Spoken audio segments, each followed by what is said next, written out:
Yahweh los bendiga en este momento que vamos a compartir, vamos a continuar con las fiestas de Dios, ¿no? Vamos a ir trabajando sobre este proceso de enseñanzas en cuanto a todas las fiestas. Y en el día de hoy vamos a estar tocando la fiesta del Día del Perdón o la fiesta llamada también bien conocida como la fiesta de Yom Kippur. Para eso nos vamos a tener que dirigir a Levíticos 23 para empezar el análisis de este estudio. Ya venimos en un proceso en lo que son las fiestas de otoño. Venimos con Yom Teruah, ¿no? Que es el día de trompeta. A los 10 días viene Yom Kippur y después viene Sukkot a los 15 días. ¿Bien? Entonces vamos a buscar en Levítico 23, 26, que dice que también habló Yahweh a Moisés diciendo: a los 10 días de este mes séptimo, el mes séptimo es el mes de Tishrei, también habló Yahweh a Moisés diciendo: a los 10 días del mes séptimo será el día de expiación. Tendréis santa convocación y afligiréis vuestras almas y ofreceréis ofrenda encendida a Yahweh. Ningún trabajo haréis en este día, porque es día de expiación para reconciliarnos delante de Yahweh vuestro Dios, porque toda persona que no afligiere en ese mismo día será cortada de su pueblo. Y cualquier persona que hiciere trabajo alguno en este día, yo destruiré a tal persona de entre su pueblo. Ningún trabajo haréis, estatuto perpetuo es por vuestras generaciones en donde quiera que habitéis. Día de reposo será vosotros, y afligiréis vuestras almas, comenzando a los 9 días del mes en la tarde, de tarde a tarde guardaréis vuestro reposo.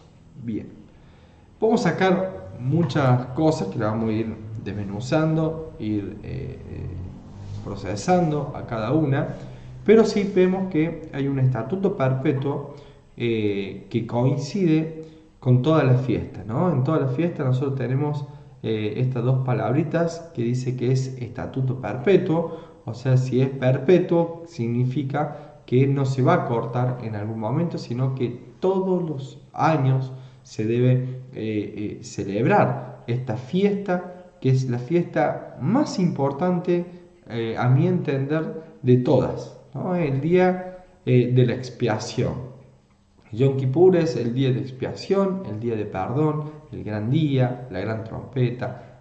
Vamos a analizar cada uno, ¿no? Pero sí sabemos que el día de Yom Kippur o el día de expiación es el día de Tishrei, el 10 de Tishrei, o sea, el 10 del séptimo mes, de acuerdo a lo que Dios empezó a contabilizar nuevamente allá en el Éxodo, ¿no? Marcando que este os será primero de vuestros días. Bien, entonces el primero David marca el primer mes del año religioso, ¿no? Al séptimo mes tenemos el mes de Tishrei, que dice que al atardecer del día 9, ¿no? Al atardecer del día 9, justo cuando comienza el día 10, es un día festivo en donde nosotros tenemos que afligir nuestras almas. Bueno, vamos a ir viendo cada uno de los procesos, ¿no? Es un día de ayuno, ayuno de alimento sólido, ayuno de líquido. Es un día de pura oración, de reflexión, de introspección, pero también un día cargado de significado muy interesante para que podamos ir estudiando, para que podamos ir viendo de acuerdo a todo lo que podemos llegar a extraer de esta enseñanza de la fiesta de Yom Kippur, ¿no? Vamos a ver los varios nombres y temas que definen la naturaleza de este día. Por ejemplo, el día de expiación, el día de estar cara a cara con Dios, es el gran día, ¿no? El día de ayuno, el día de la gran trompeta, el día en que se cierran las puertas. Fuerte esto, ¿no? De que se cierren las puertas, para decir que después de ese día no hay más una apertura de puertas, pero nosotros tenemos que tener en cuenta que antes, como lo hemos venido enseñando, antes de que empiece el primer día de Tishrei o el primer día del mes séptimo, que es Yom Teruah, nosotros venimos con un proceso de introspección de 30 días, ¿no? 30 días en donde estamos analizándonos, estamos pidiendo perdón, estamos sanando, buscando esa sanación, y llegamos al día de trompeta, bien, de cierta manera, para que podamos estar velando y que podamos ser arrebatados, ¿no? O estar preparados para ese día y que no nos sorprende como ladrón en la noche. Después vienen 10 días más. Esos 10 días posteriores al día de trompeta son de clamor, pero un clamor interno de todo el alma hasta llegar a Yom Kippur, ¿no? Un día de clamor, de decir, bueno, antes del día del juicio, ¿no? Porque a veces pensamos que el arrebatamiento ya está todo, no, tenemos 10 días que nos estamos preparando para el día de juicio, el día de sentencia, el día en donde se separa los corderos, los cabritos, y ahí es, de las cabras y los cabritos, el día que uno va a saber si pasa para la boda del cordero o se queda ahí nomás. Entonces es un día de mucho clamor, es un día de pedir compasión a Dios, de misericordia, y no solamente individual, sino a nivel del pueblo, porque vamos a recordar que en Yom Kippur eran perdonados los pecados del pueblo. Entonces uno tenía que pedir a Dios en forma colectiva de que perdone y tenga misericordia de todo el pueblo, ¿bien?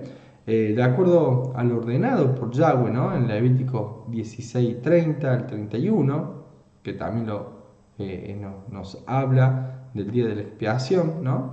Es el día de hacer un alto en el camino, ¿no? Es un día en donde nos frenamos, en donde afligimos nuestro cuerpo a través del ayuno, a través de no ingerir alimentos y líquidos, alimentos sólidos y líquidos, y de buscar esa reconciliación con Yahweh, de buscar esa reconciliación con el Padre, ¿no? De acuerdo a los relatos bíblicos, el sumo sacerdote entraba al lugar santísimo una vez al año, ¿no?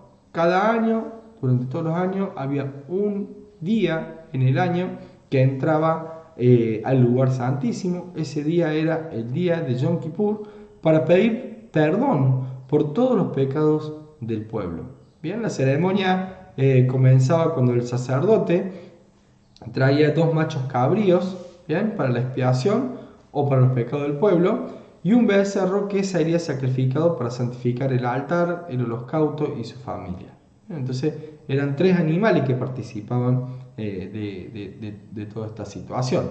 Una era el becerro, que era lo primero que hacía, ¿no? Entonces Aarón, en ese primer caso, mataba el becerro, expiaba los pecados de su casa, santificaba el altar, santificaba el holocausto, para después proceder al sacrificio y al proceso que se va a hacer de los otros 2 machos cabríos que se lo traían, ¿no? Después también estos machos cabríos delante de Yahweh se procedían a echar suerte. Echar suerte, sabemos que era un sistema que ellos tenían para poder encontrar cuál era la voluntad de Dios. Entonces en unas piedritas ponían o uno o el otro, las tiraban, y de esa manera se echaban la suerte. Entonces uno de esos machos cabríos iba a ser sacrificado para los pecados de Israel en honor a Yahweh, y el otro sería llevado al desierto, ¿no? Después de que el sumo sacerdote imponía las manos sobre el pecado y sobre el macho cabrío, y confesaba sobre la cabeza, en esa imposición de mano, todos los pecados del pueblo. Y de esa manera uno producía la expiación, o sea, se lo sacrificaba, se lo mataba, se lo ponía de ofrenda a Dios, y el otro era arrojado hacia afuera del campamento para que se vaya y se lleve todos los pecados que habían sido traspasados a través del sumo sacerdote con la imposición de manos. En algunos momentos el macho cabrío se volvía, entonces después ya se lo llevaban lejos y lo tiraban por algún barranco para que se fuera, ¿no? Y se vaya. En Levítico 16:6 dice: y hará traer Aarón el becerro de la expiación que es suyo, y hará la reconciliación por sí y por su casa. Lo que hablamos del becerro que limpiaba no solamente a Aarón, sino que a su casa y todas las cosas del santuario. En el 7 dice: después tomará los 2 machos cabríos y los presentará delante de Yahweh a la puerta del tabernáculo de reunión, y echará suertes a Aarón sobre los 2 machos cabríos, una suerte para Yahweh y otra suerte para Azazel. Y hará traer a Aarón el macho cabrío sobre el cual cayere la suerte por Yahweh, y le ofrecerá en expiación. Mas el macho cabrío por el cual cayere la suerte por Azazel, lo presentará vivo delante de Yahweh para hacer la reconciliación sobre él, para enviarlo a Azazel al desierto. Si bien Azazel no encontramos un significado, o si es una persona, o quién es Azazel, bien, no nos vamos a meter en ese tema. Sí sabemos que para enviarlo a Azazel era llevado al desierto. Los pecados se iban cargados en el cuerpo de este macho cabrío, que era echado fuera del campamento, ¿no? En Levítico 16:20 dice: cuando hubiera acabado de expiar el santuario y el tabernáculo de reunión y el altar, hará traer el macho cabrío vivo, y pondrá Aarón sus 2 manos sobre la cabeza del macho cabrío vivo, y confesará sobre él todas las iniquidades de los hijos de Israel, todas sus rebeliones y todos sus pecados, poniéndolo así sobre la cabeza del macho cabrío, y lo enviará al desierto por mano de un hombre destinado para esto. Y aquel macho cabrío llevará sobre sí todas las iniquidades de ellos a tierra inhabitada, y dejará ir al macho cabrío por el desierto, ¿no? Este macho cabrío que era enviado al desierto era enviado a Azazel. Aunque no se sabe mucho de este nombre, sí sabemos que en el hebreo significa chivo expiatorio, ¿bien? El sentido que tenía la ceremonia era que al ser llevado a un lugar inhóspito como el desierto, cargando todos los pecados serían alejados del pueblo para no volver a acontecer la misma situación, ¿no? En ese mismo día de Yom Kippur solía suceder el milagro de la cinta escarlata. La mayoría de los cristianos conocen las diferentes formas que el Antiguo Testamento apoya las aseveraciones cristianas, ¿no? Acerca de que Jesús era el Mesías, ¿no? Un Mesías judío, pero pocos están familiarizados con algunos pasajes del Talmud, ¿no? Textos que son sagrados, estrictamente judíos, ¿no? Que son del judaísmo, basado en la tradición oral y escrito a lo largo de varios siglos después de la misma muerte y antes y después de la misma muerte de Jesucristo mismo, ¿no? Entonces hay muchos textos del Talmud que nos pueden servir para ayudar a entender ciertas costumbres, ciertas cosas, y nos ayudan, ¿no? Hay una parte en donde habla sobre el milagro de la cinta escarlata. Este libro, el Talmud, registra que cuando el templo se alzaba en Jerusalén, los pecados del pueblo judío eran removidos cada año en un día de Yom Kippur, ¿no? El día más santo del año. Y cuando el sumo sacerdote entraría al lugar santísimo, ¿no? Con un sacrificio para expiar los pecados del pueblo en el año que estaba ocurriendo, había una cinta escarlata que era atada en la entrada del lugar santísimo. O sea, había una cinta escarlata que ataban en la entrada del lugar santísimo, y milagrosamente cuando el sacrificio al interior había sido aceptado, o sea, cuando estaba el sacrificio, cuando tiraban la sangre sobre el propiciatorio y Dios había aceptado ese sacrificio, la cinta, esta cinta escarlata se tornaría blanca como un signo de que los pecados habían sido perdonados, ¿no? El Talmud lo registra, aunque por ninguna razón clara e identificable, el milagro deja de ocurrir. Esto es lo interesante, ¿no? Que este milagro deja de ocurrir cerca de 40 años antes de la destrucción del templo.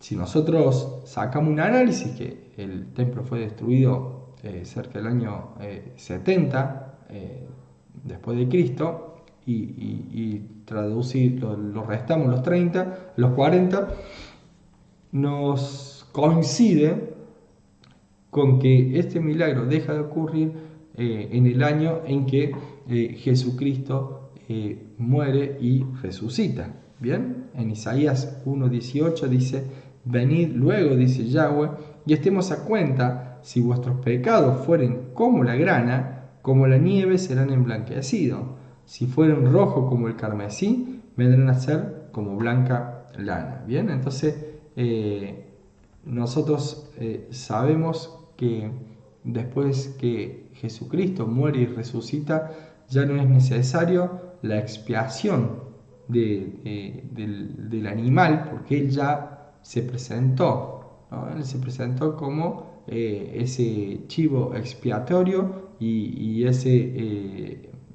macho cabrío para ser sacrificado. Él termina siendo los dos animales, uno que se carga el pecado y se lo lleva hacia afuera del campamento, y el otro que es un sacrificio, un olor grato a Dios, pero que es su propia sangre, ¿no? Bien, vamos a ver el cumplimiento mesiánico en esto. Ya hemos visto algunas cositas en este ritual que se hacía en Yom Kippur, que era realizado una vez al año, de acuerdo con lo ordenado por Yahweh. Es claro que el significado profético de Jesucristo daría su sangre en expiación por nuestros pecados una vez y para siempre. Jesucristo es nuestro sumo sacerdote. Él no le hace falta ir todos los años a sacrificar un animal, sino que Él mismo, con su preciosa sangre, Él una vez lo hizo y para siempre. Dice en Hebreos 7:26, dice: porque tal sumo sacerdote nos convenía, santo, inocente, sin mancha, apartado de los pecadores y hecho más sublimes que los cielos, que no tiene necesidad cada día, como aquellos sumos sacerdotes, de ofrecer primero sacrificio por sus propios pecados y luego por lo del pueblo, porque esto lo hizo una vez para siempre, ofreciéndose a sí mismo. Porque la ley constituye sumos sacerdotes a débiles hombres, pero la palabra del juramento, posterior a la ley, al Hijo, hecho perfecto para siempre. Vemos que con Jesucristo no hacía falta el becerro, porque Él no tenía pecado para limpiar su casa. ¿Bien? Entonces, por eso es que directamente Él es el sacrificio de los dos animalitos, uno para Yahweh y otro para Azazel. Algunos confunden como que Azazel fuera el innombrable o Azazel fuera el enemigo, y en realidad no es así, sino que era llevado los pecados para afuera del campamento, ¿no? El sumo sacerdote debía usar vestiduras blancas en este día especial, ¿no? Ese era el día que el sumo sacerdote iba vestido de blanco. La razón o el significado era para demostrar la naturaleza sin pecado del Mesías, porque siempre el Mesías se lo estuvo esperando y ya de esa manera ya se lo iba esperando, haciendo memoria o haciendo como alusión a lo que iba a ser, que el Mesías era puro. Por eso en Hebreos 4:15 dice: porque no tenemos un sumo sacerdote que no pueda compadecerse de nuestras debilidades, sino uno que fue tentado en todo según nuestra semejanza, pero sin pecado. Bien, nuestro Mesías Jesucristo fue tentado en todas las cosas, en todas las áreas, ¿no? Como el cuerpo humano que él tenía, pero nunca cometió pecado, sino que solamente fue tentado. Entonces por eso es que él conoce nuestras debilidades, pero él nunca cayó en ese pecado, para que así, de esa manera, él siendo el Mesías, tiene esas vestiduras blancas desde el mismo interior, ¿no? El sumo sacerdote entró en el lugar santísimo con la sangre de su propio sacrificio, como una anticipación o promesa de que el Mesías entraría en el verdadero lugar santísimo con la propia sangre de su sacrificio. Bien, entonces acá vemos que el sumo sacerdote no usaba su sangre, pero sí usaba la sangre del sacrificio que había hecho.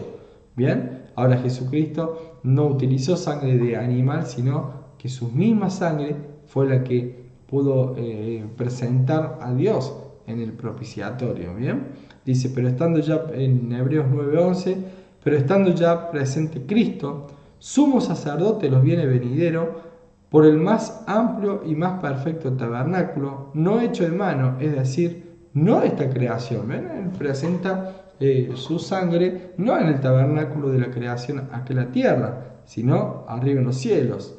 El 12 dice, y no por sangre de macho cabrío ni de becerro, sino por su propia sangre entró una vez para siempre en el lugar santísimo, habiendo obtenido eterna redención. O sea, no fue la redención por un año, sino que la redención a través del sacrificio de Jesucristo es para todos los años, es eterna redención. El 13 dice, porque si la sangre de los toros y de los machos cabríos y la ceniza de la becerra rociada a los inmundos santifican para purificación de la carne, cuanto más la sangre de Cristo, el cual mediante el Espíritu eterno se ofreció a sí mismo sin mancha a Dios, limpiará vuestras conciencias de obras muertas para que sirváis al Dios vivo. Bien, ahí estamos viendo cómo la sangre de Jesucristo, mucho más poderosa que cualquiera de los otros animalitos, ¿no? Por más que sean sin defecto, sin mancha, puros, ¿no?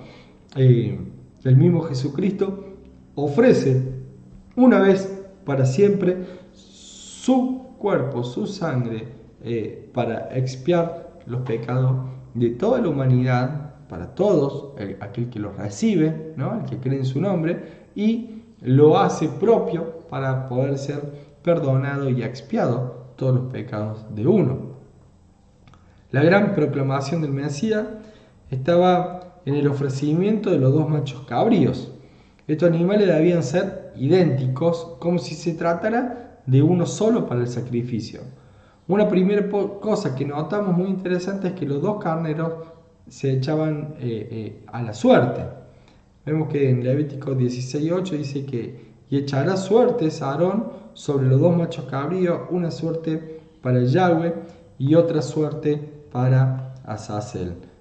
Podemos sacar varias cosas, como por ejemplo, cuando en Mateo 27:15 dice que Poncio Pilato, cuando llegaba la fiesta de Pesaj, tenía la costumbre de entregar a algún judío que estaba preso y lo liberaba. Bien, entonces en este momento, como le habían traído a Jesucristo, pensó, bueno, voy a poner a alguno para que ellos elijan y lo liberamos. Entonces lo trae a Barrabás y uno dice, qué idéntico, qué identidad tiene Barrabás con Jesucristo, que ambos tenían el mismo propósito. A veces se lo toma que Barrabás era un delincuente, era un ladrón, y en realidad Barrabás estaba preso por homicidio, pero no porque era un homicida de ir a matar a alguien por una razón de robo que hoy podemos llegar a encontrar, sino que Barrabás era un celote. Él quería de cierta manera liberar a su pueblo, pero con sus fuerzas, con su propia fuerza. Era judío. Bien, entonces vemos que tanto Barrabás como Jesucristo tenían un propósito, la liberación de su pueblo. La diferencia era que Barrabás esa liberación le quería hacer con sus propias fuerzas y Jesucristo, o una liberación física, y Jesucristo venía a hacer una liberación espiritual, una liberación que a través del Espíritu la libertad física viene sola. Entonces ahí vemos la semejanza entre Barrabás y Jesucristo, y Poncio Pilato los pone los dos, tal como a esos dos machos cabríos, echándolo a suerte. La diferencia que acá la suerte no era tirada a través de una piedra, sino que era preguntada al pueblo, y el pueblo, como todos ya sabemos, decidió que se soltara a Barrabás y no a Jesucristo. También vemos en otra ocasión, bien, que en el Salmo 22:18 dice: repartieron entre sí mis vestidos y sobre mi ropa echaron suerte. El tema esto de echar a suerte. Y en Marcos tenemos una similitud, en Marcos 15:24, cuando dice que cuando lo hubieron crucificado, repartieron entre sí sus vestidos, echando suerte sobre ellos para ver qué se llevaba el otro. Entonces, ¿qué se llevaría cada uno? Vemos que en los dos casos hubo el echar suerte en Jesucristo. Vemos cómo se van cumpliendo ciertas cosas que eran del ritual de Yom Kippur en Jesucristo, ¿no? Dice que el uso de los dos animales, ¿no?, para presentar un solo mensaje se encuentra también en el uso de palomas durante el ritual de limpieza de lepra. Esto de los dos animalitos también se usa en el ritual de la limpieza por lepra. Si nosotros vamos a Levítico 14:4, dice que el sacerdote mandará luego que se tomen para el que se purifica 2 avecillas vivas, limpias, y madera de cedro, grana e hisopo. Y mandará el sacerdote matar una avecilla en un vaso de barro sobre las aguas corrientes.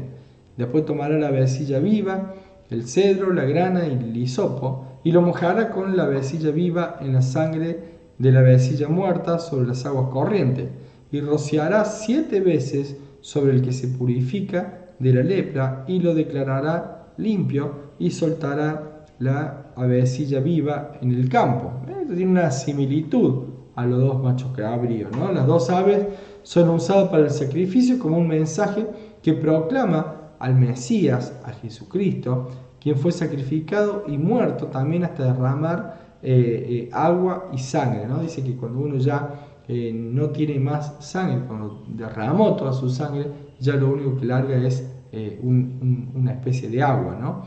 La segunda ave, sumergida en agua y sangre, pero luego dejada libre, también es figura del Mesías emergido de las profundidades de la tierra, con una visible muestra de muerte.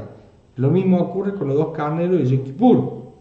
Los dos carneros son idénticos y son signo de un Mesías, el cual físicamente eran vistos como dos, pero es uno solo, porque hace los dos trabajos. El primero es sacrificado y es muerto en expiación por nuestro pecado, hecho el mismo pecado, ¿no? Y el segundo carnero es dejado libre como muestra de la resurrección, de que uno ya tiene una libertad. Entonces vemos cómo en esos dos carneros, en esos dos machos cabríos, Jesucristo cumple ese proceso de la muerte y resurrección.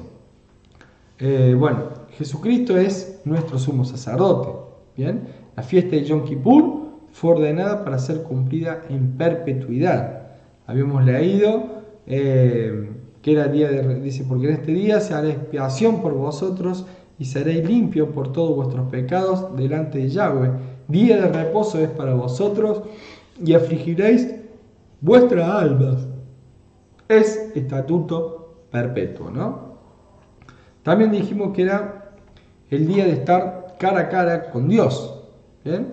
Este era el único día en que el sumo sacerdote entraba al lugar más íntimo y secreto del tabernáculo, ¿no? No era cualquier día, sino solamente un día, el día de Tishrei, el día del séptimo mes, el día de Yom Kippur, era el único día en donde el sumo sacerdote podía entrar a ese lugar santísimo. No había otro día, no existía otro día, sino que solamente ese día era el que se podía ingresar al lugar santísimo.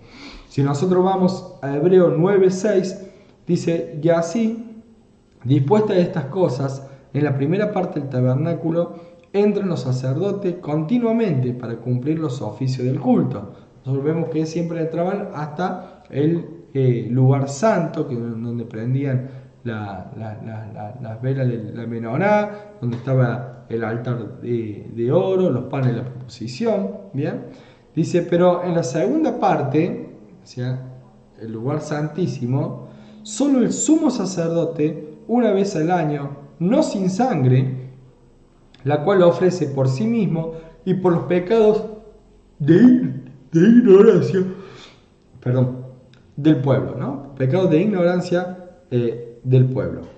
Durante el ritual, el sumo sacerdote aparecía 3 veces delante del pueblo y en las 3 ocasiones recitaba algunas confesiones para que todos lo escucharan, ¿no? Por sí mismo, por los levitas y por todo el pueblo. Era la única oportunidad donde se proclamaba el nombre del Eterno, el nombre de Yahweh, ¿no? Hoy, nosotros con Jesucristo tenemos entrada al lugar santísimo, tenemos ese acceso, ¿no? Porque el velo fue roto de arriba hacia abajo, fue abierto el paso para poder llegar al lugar santísimo, ¿no? Pero, ¿qué pasa? ¿Qué pasa con esto? Tenemos entrada al lugar santísimo. Y nosotros le decimos a todo el mundo: no, ahora con Jesucristo tenemos tenemos entrada al lugar santísimo. Pero resulta que los pasos de purificación, el proceso de santificación para poder llegar al lugar santísimo, siguen vigentes. Entonces, no podemos mandar a una persona que no está limpia de su pecado, que no ha sido santificada, que no ha pasado por el altar de bronce, por el lavacro, por el lugar santo. No lo podemos mandar por el servicio de las oraciones, las intercesiones, bien, y la adoración, que es lo que significa ese olor fragante, ese incienso que se ponía en el altar de oro, bien. Si no pasa por ese proceso, la misma presencia de Dios los puede fulminar. Nosotros vemos que los hijos de Aarón, bien, quisieron entrar al lugar santo. Miren, ni siquiera al lugar santísimo, en el lugar santo. Ellos entraron con un fuego extraño. Y fueron fulminados por la misma presencia de Dios. Entonces, ¿cuánto más nosotros, si no tenemos la purificación, si no tenemos el lavamiento correcto, vamos a entrar con un fuego extraño? Un fuego extraño puede ser un montón de cosas, ¿no? Cualquier cosa que no esté limpio en nuestra vida, cualquier tipo de idolatría nos dejaría fulminado antes de poder entrar al lugar santo. Imagínense si podríamos entrar al lugar santísimo así porque sí. Entonces, ojo porque Jesucristo nos abre el lugar santísimo para que nosotros podamos llegar. Nos lleva al acceso a poder llegar a la misma presencia de Dios. Pero los procesos y los pasos de purificación y santificación siguen siendo los mismos, que debemos pasar por esa situación de poder limpiarnos permanentemente. También decimos que era el gran día, ¿no? Si el Padre nos dio un día especial para dedicarlo, para que nosotros lo dediquemos a la revisión de nuestra relación con Él y el pedir perdón por todo nuestro pecado, el día en que su oído va a estar atento a nuestro clamor, ese día es el día de Yom Kippur, ¿no? Por ser el día más solemne del calendario de Dios, se lo llama como el gran día, ¿no? Porque es el día en donde se va a realizar el juicio, el día en donde Dios está escuchando las plegarias de su pueblo. Ahora, ¿qué pasa si no clamamos? ¿Qué pasa si no estamos elevando plegarias a Dios, ¿no? ¿Dónde nos quedaríamos? ¿Dónde nos quedaríamos? Es para preguntarnos. Dijimos que era un día de ayuno, o es el día de ayuno, ¿no? La orden del Padre incluye que sea un día en que aflijamos nuestro cuerpo con ayuno. Bien, nosotros podemos llegar a ayunar un montón de veces. Un montón de veces podemos ayunar, todas las veces que querramos, pero hay un día que es exclusivo en el cual Dios quiere que nosotros ayunemos, que afligemos nuestras almas, y ese día es el día de Yom Kippur. También se lo he llamado el día de la gran trompeta, el día de la gran trompeta, ¿no?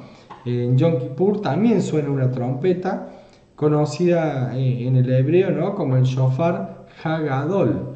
El sonido de este shofar se refiere al de Isaías 27:13, que dice que acontecerá también en aquel día que se tocará con gran trompeta y vendrán los que habían sido esparcidos en la tierra de Asiria y los que habían sido desterrados a Egipto y adorarán a Yahweh en el monte santo en Jerusalén. Hay 3 días específicos donde el shofar suena en una manera especial. La primera trompeta es asociada con el día de Pentecostés, ¿bien? El día que la Torá fue entregada en el Sinaí, el día en que el Espíritu Santo descendió como lenguas de fuego repartidas en cada uno de los discípulos, ¿bien? Y la última trompeta, está la primera trompeta, que es la que es asociada con Pentecostés. La última trompeta es el día de Yom Teruah, el día en que serán arrebatados los que estén en ese tiempo contemporáneo, si somos nosotros o no. Y la gran trompeta, que es el día de Yom Kippur, el día donde ya no hay más vuelta atrás, el día en donde Dios dictamina la sentencia o el perdón o lo que va a suceder en ese momento, ¿no? También se lo toma como el día del cierre de la puerta, ¿no? Esto es una tradición judía, pensar que el día de Yom Kippur se cierran las puertas del cielo, que eran abiertas desde el comienzo de la Teshuvah, ¿no? 40 días antes, son 30 días antes de Yom Teruah, el día de trompetas, que nosotros empezamos con esa introspección. Después de Yom Teruah tenemos 10 días en un clamor, en un arrepentimiento aún más fuerte que el de esos 30 días anteriores, ¿no? Para recibir ese arrepentimiento de quienes realmente anhelan ser limpios y poder reconciliarse con el Padre, ¿no? Cuando suene la gran trompeta en el día de Yom Kippur, los nombres de quienes tuvieron este día de arrepentimiento, el nombre de aquellas personas que realmente hicieron este proceso, bien, van a ser los que van a estar escritos en el libro de la vida. En Levítico 23:26 dice que también habló Yahweh a Moisés diciendo: a los 10 días de este mes séptimo será el día de expiación, tendréis santa convocación, o sea, debe haber una reunión en donde se convoque a toda la congregación, afligiréis vuestras almas con ayuno y ofreceréis ofrenda encendida a Yahweh. Ningún trabajo haréis en este día, porque es día de expiación, para reconciliaros delante de Yahweh nuestro Dios, porque toda persona que no se afligiere en este mismo día será cortada de su pueblo, y cualquier persona que hiciere trabajo alguno en este día, yo destruiré a tal persona de entre su pueblo. Ningún trabajo haréis, estatuto perpetuo es por vuestras generaciones, en donde quiera que habitéis. Día de reposo será para a vosotros y afligiréis vuestras almas, comenzando a los 9 días del mes en la tarde, de tarde en tarde guardaréis vuestro reposo. Bien, entonces vemos que ¿qué cambió de esto? ¿Qué cambió en la ordenación que Yahweh hace a su pueblo? ¿No lo debemos hacer más? Claro que sí, que tenemos que hacerlo, porque es una fiesta con un orden perpetuo. sino que permanentemente, todos los años, vamos a tener que celebrar Yom Kippur. Es un día muy especial, es el día en que los cielos realmente están abiertos, el oído de Dios está inclinado hacia su pueblo para pedir no lo que yo deseo, sino para pedir arrepentimiento, para pedir misericordia, para pedir que Dios pueda ver nuestro corazón humillado y entregado a Él, ¿no? El templo fue destruido después de la muerte y resurrección de Jesucristo. Ahora nosotros mismos somos el templo del Altísimo y el sumo sacerdote es Jesucristo, ¿no? Nuestro sumo sacerdote es Jesucristo. Dice en Hebreos 9:11, pero estando ya presente Cristo, sumo sacerdote de los bienes venideros por el más amplio y más perfecto tabernáculo, no hecho de mano, es decir, no de esta creación, y no por sangre de macho cabrío ni de becerro, sino por su propia sangre, entró una vez para siempre en el lugar santísimo, habiendo obtenido eterna redención. Bien, entonces qué gran noticia que tenemos, que ese sacrificio es grato para Dios, el sacrificio es acepto, solamente que nosotros tenemos que tomar ese sacrificio para que nuestros pecados y nuestras manchas realmente puedan ser limpiadas, ¿no? El mismo Jesucristo entró a la presencia del mismo Padre en los cielos, y ya no en un santuario terrenal, sino que él mismo cara a cara con Dios. En Hebreos 9:24 dice, porque no entró Cristo en el santuario hecho de mano de figura del verdadero, sino en el cielo mismo, para presentarse ahora por nosotros ante Dios. Y no para ofrecer muchas veces, como entra el sumo sacerdote en el lugar santísimo cada año, con sangre ajena. De otra manera le hubiera sido necesario padecer muchas veces desde el principio del mundo, pero ahora, en la consumación de los siglos, se presentó una vez para siempre por el sacrificio de sí mismo para quitar de en medio el pecado. Y de la manera que está establecido para el hombre que muera una sola vez y después de esto el juicio, así también Cristo fue ofrecido una sola vez para llevar los pecados de muchos y aparecerá por segunda vez sin relación con el pecado para salvar a los que lo esperan. Bien, entonces ahí vemos cómo nos aclara este texto de Hebreo 9, 24, 28. El sacrificio de sangre se hizo una vez y para siempre. Bien, no cada año, como se venía haciendo, o como lo hacían los demás sumos sacerdotes, sino que nuestro sumo sacerdote Jesucristo lo hizo una sola vez y para siempre, para darnos ese acceso al lugar santísimo, siempre y cuando nosotros pasemos por el proceso de lavamiento y de purificación y santificación para poder llegar así al lugar santísimo. Dice, así que hermanos, en Hebreos 10:19 dice, así que hermanos, teniendo libertad para entrar en el lugar santísimo por la sangre de Jesucristo, por el camino nuevo y vivo que Él nos abrió a través del velo, esto es de su carne. Bien, entonces vemos cómo Jesucristo nos abre el lugar para poder entrar a ese lugar santísimo, para poder tener acceso, pero ya depende de nosotros pasar por ese proceso de purificación y poder llegar al Padre. Sin santidad nadie verá al Señor, lo dice la palabra, y si nosotros nos acercamos sin santidad a Yahweh, puede ser no muy bueno para nosotros, ¿no? ¿Qué se conserva de la ordenanza de la fiesta? ¿No? ¿Qué cosa debemos conservar de todo esto, lo que venimos hablando? Y todo, menos el sacrificar los animales, todo, ¿no? Yahweh es el mismo de ayer, de hoy y de siempre y por todos los siglos, ¿no? El cumplimiento profético de la fiesta no elimina su celebración.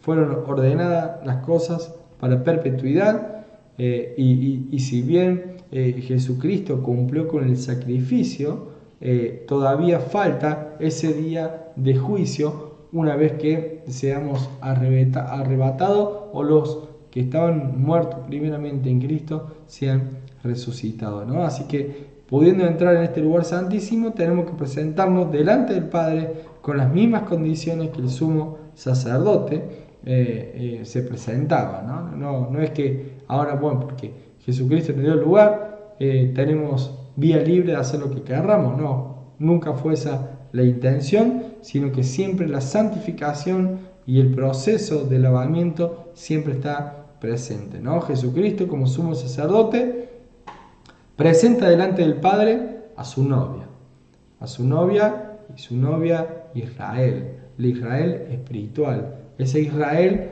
que recibió a Jesucristo como el Mesías y que cumple y guarda la Torá, no la Israel geográfica que nosotros vemos en un mapa, sino esa Israel espiritual, ese pueblo de Dios que acepta la Torá como una delicia, como un camino para seguir, las instrucciones divinas que Dios nos regaló para que nuestra vida dé en el blanco, para que nuestra vida pueda funcionar de la manera correcta, pero también recibiendo al Mesías, al Hijo del Dios Altísimo, ¿no? Jesucristo, como el sumo sacerdote, la llevó con sus hombros y en su corazón a todos nuestros pecados, ¿no? Dice en Efesios 5:21, dice: marido, amad a vuestras mujeres, así como Cristo amó a la iglesia y se entregó a sí mismo por ella, para santificarla, habiéndola purificado en el lavamiento del agua por la palabra, a fin de presentársela a sí mismo una iglesia gloriosa, que no tuviese mancha ni arruga ni cosa semejante, sino que fuese santa y sin mancha. Entonces ahí vemos claramente, ¿no?, cómo Jesucristo, Él entregó su vida, no por personas individuales, sino por la iglesia, por el pueblo de Dios, para que pueda ser sin mancha y purificada antes de ser presentada al Padre, ¿no? Ahora, la novia debe presentarse en santidad, con las vestiduras blancas, lavadas en la sangre del Cordero de Dios, que quita el pecado del mundo. Ahora, ¿qué significan estas palabras? ¿Será que la gracia garantiza la santidad? ¿Será que la gracia, el libertinaje de decir, sí, pequemos, estamos en época de gracia, eso te va a dar santidad? Ojo. A veces la gracia pareciera que fuera el Nuevo Testamento y pensamos que el Antiguo Testamento se salvan por obras. Sin embargo, la palabra nos dice que Abraham fue salvo por su fe. Entonces tendríamos que rever todos estos malos conceptos que tenemos, porque pueden llegar a traernos confusión o hacernos perder de ciertas cosas que nos pueden llegar a hacer perder aún la salvación.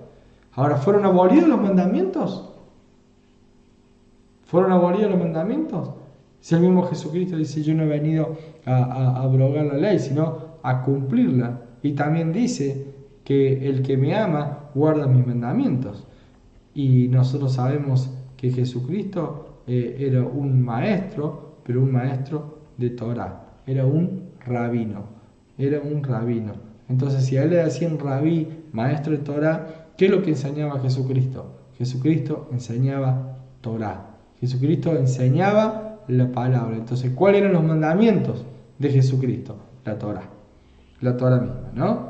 La vestidura blanca se obtiene mediante la palabra, ¿no? Habiendo purificada en el lavamiento del agua por la palabra, ¿no? Es decir, que a través que vamos conociendo y obedeciendo a la palabra, nosotros nos vamos purificando para poder dar en el blanco. Bien, el pecado es la transgresión de la ley o de la Torá. Eso es pecado. Pecado es no dar en el blanco.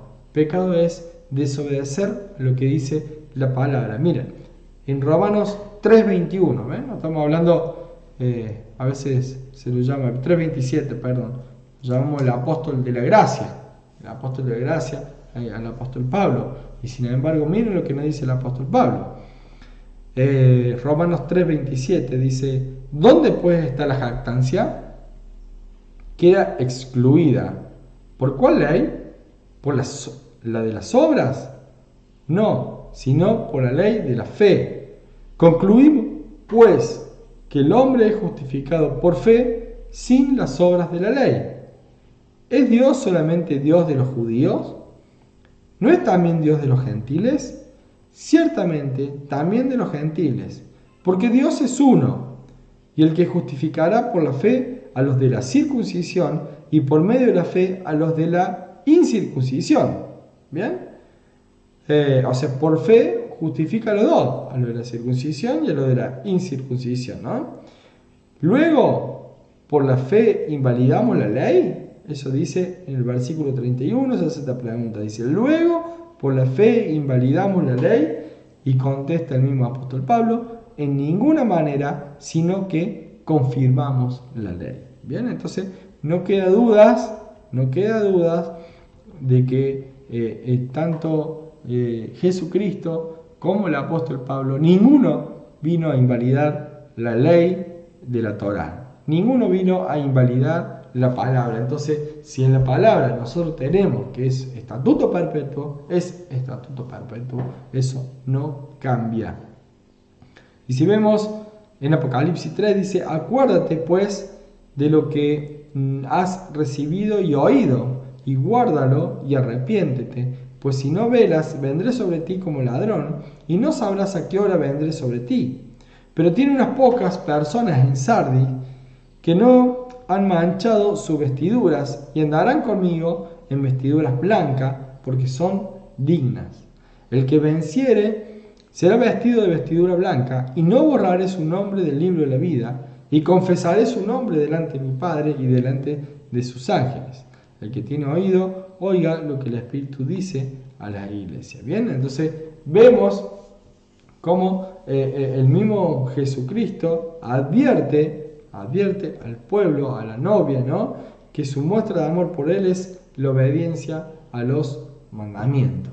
Bien, entonces si uno cumple los mandamientos, ama a Jesucristo, y si uno cumple los mandamientos, va a tener esas vestiduras blancas para que Él nos confiese a nuestro nombre a su Padre, y así poder estar en el libro de la vida. Entonces, nosotros somos ahora un real sacerdocio, no reyes y sacerdocio, sino un real sacerdocio, así que tenemos que tener santidad a Yahweh. Esto significa obediencia plena a la voluntad de Dios, ¿no? ¿Sí? El sumo sacerdote tenía en sus vestiduras santidad a Yahweh.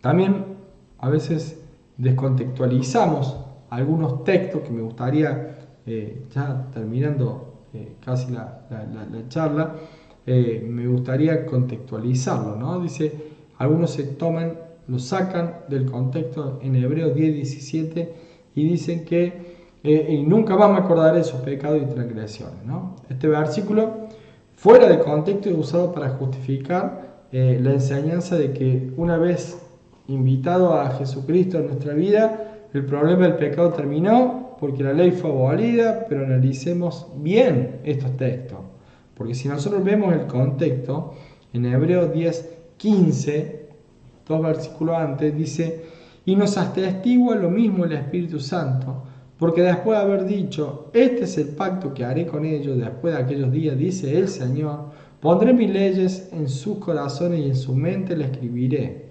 Añade, y nunca más me acordaré de sus pecados y transgresiones, pues donde hay remisión de esto, no hay más ofrenda por el pecado. Bien, entonces, la novia quiere presentarse en santidad. Debe vivir una vida apartada, que el verdadero significado de la palabra santo es eso, estar apartado para Dios, en obediencia a la voluntad del Padre. Y quien puso la condición especial para la novia, la que tú vas, a fin de ser aceptada como tal. Entonces nosotros vemos claramente de que dice que nunca más se va a acordar de nuestro pecado. Cuando el mismo Dios ponga su ley en nuestra mente y en nuestro corazón.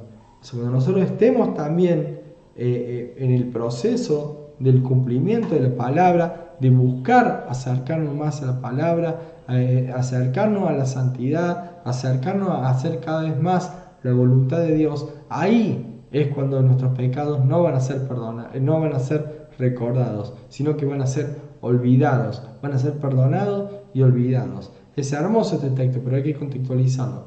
No va a haber un perdón de pecado, no va a haber un no acordarme de las transgresiones si nosotros no incorporamos, no nos incorporamos a este nuevo pacto de Dios, ese nuevo pacto de poner la ley en nuestra mente y en nuestro corazón, no para que no la estudiemos ni para que no la cumplamos, sino que todo lo contrario, para que la estudiemos, para que la guardemos y para que la cumplamos, ¿no? En Yom Kippur o en el día de la expiación, obligatoriamente, ¿no?, la novia se tiene que presentar ante el Padre, ¿no? Ese va a ser el día en donde el pueblo de Dios va a estar cara a cara con el Padre, dice, porque toda la persona que no afligiera en ese mismo día será cortada de su pueblo. Bien, entonces si no nos afligimos en ese día, si no hacemos el proceso de arrepentimiento y de ayuno, vamos a ser cortados con el mismo pueblo. Y una cosita más, para poder llegar a completar esto, nosotros vemos que era el día de ayuno, ¿bien? A ver si los apóstoles cumplían también con esta fiesta, porque hemos visto que todas las otras fiestas que hemos venido estudiando, siempre hay un cumplimiento o de Jesucristo o de los apóstoles, ¿no? Y en Hechos 27:9 dice: y habiendo pasado mucho tiempo y siendo ya peligrosa la navegación, por haber pasado ya el ayuno, Pablo les amonestaba. ¿Bien? Entonces ese ayuno no era que era un ayuno de un día normal, sino que era un ayuno obligatorio. Sí o sí tenían que ayunar porque es el día de Yom Kippur. Era el día en que todo el que ama a Yahweh hacía ayuno, ¿no? ¿Puede ser el día de expiación entonces cualquier día? No. No el gran día de expiación, sino que el gran día de expiación va a ser un día, que es el día de 10 del mes de Tishrei. Ahora, cualquier día nosotros nos podemos presentar ante Dios, ¿no?, para pedir perdón por nuestros pecados. Eso sí, nosotros todos los días podemos pedir perdón a Dios por nuestros pecados, por nuestras transgresiones. Todos los días podemos pedirlo. Todos los días podemos pedir misericordia, ¿no? Pero el día 10 del mes de Tishrei, del séptimo mes, es un día ordenado por Yahweh para la perpetuidad. Es un día ordenado por Yahweh por orden perpetua, que permanentemente va a quedar años tras años, bien, siglos tras siglos. Es un día que lo estableció Dios y por obediencia es que debemos cumplir con sus mandatos. Que Yahweh los bendiga eternamente.